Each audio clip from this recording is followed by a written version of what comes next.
আসসালামু আলাইকুম বন্ধুরা, welcome to my channel travel biker.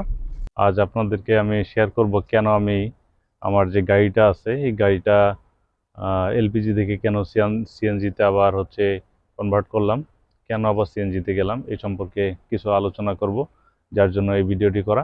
তো আমরা যারা নতুন গাড়ি ইউজার, আমার মতো যাদের অভিজ্ঞতা নাই, তারা এই ভিডিওটি থেকে উপকৃত হবেন আশা করি।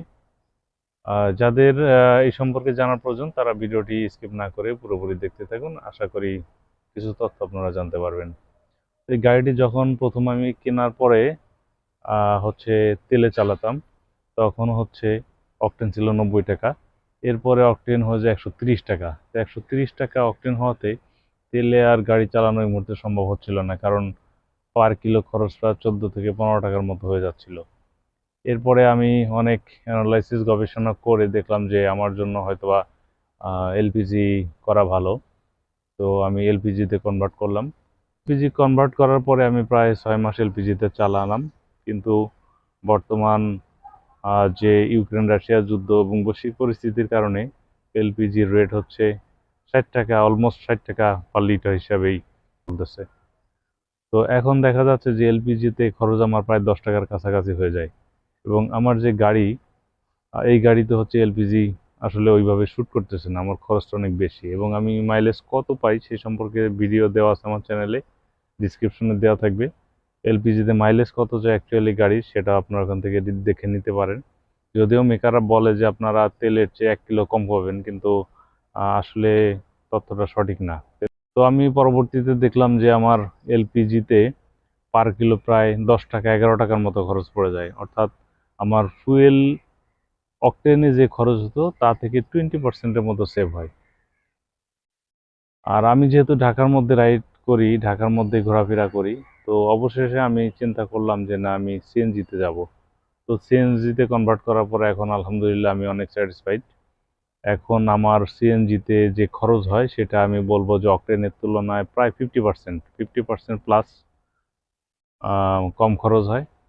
এবং যেটা এলপিজির তুলনায় বলতে পারি যে প্রায় 35-40% কম খরচ হচ্ছে।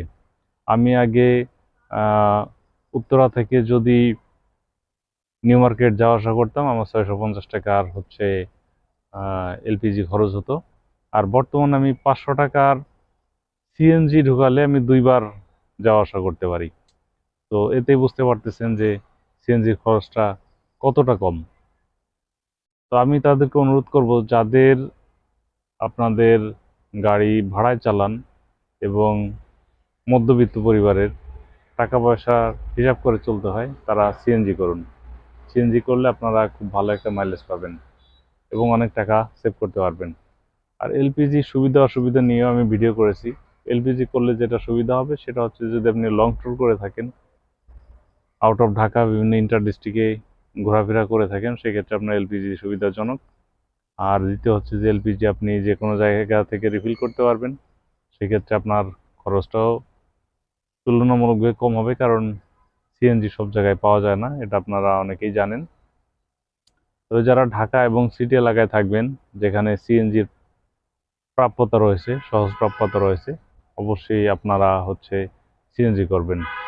তো আমি একটা কম্পারেটিভ স্টাডি আপনাদের দেওয়ার চেষ্টা করলাম, সেটা হচ্ছে যে অকটেনে যদি আপনার 100 টাকা লাগে, এলপিজিতে আপনার 75 টাকা লাগবে, এবং সিএনজি করলে সেটা আপনার অলমোস্ট 50 টাকা বা 45 টাকা খরচ হবে। তো এই টোটাল স্ট্যাটিক্স। এখন আপনারা বিবেচনা করে কে কোনটা করবেন করতে পারেন। আর যারা একটু শৌখিন, যাদের টাকার সমস্যা নেই, তারা এলপিজি করতে পারেন। এলপিজি করলে আপনাদের তেল বারে বারে গ্যাস নেওয়ার যে একটা ঝামেলা, বা সিএনজি পাম্প একটা নির্দিষ্ট টাইম বন্ধ থাকে, এই ঝামেলা থাকবে না। তো বন্ধুরা, ভিডিওটি এই পর্যন্তই। সবাই ভালো থাকবেন, সুস্থ থাকবেন। দেখা হবে নতুন কোনো ভিডিওতে। আল্লাহ হাফেজ।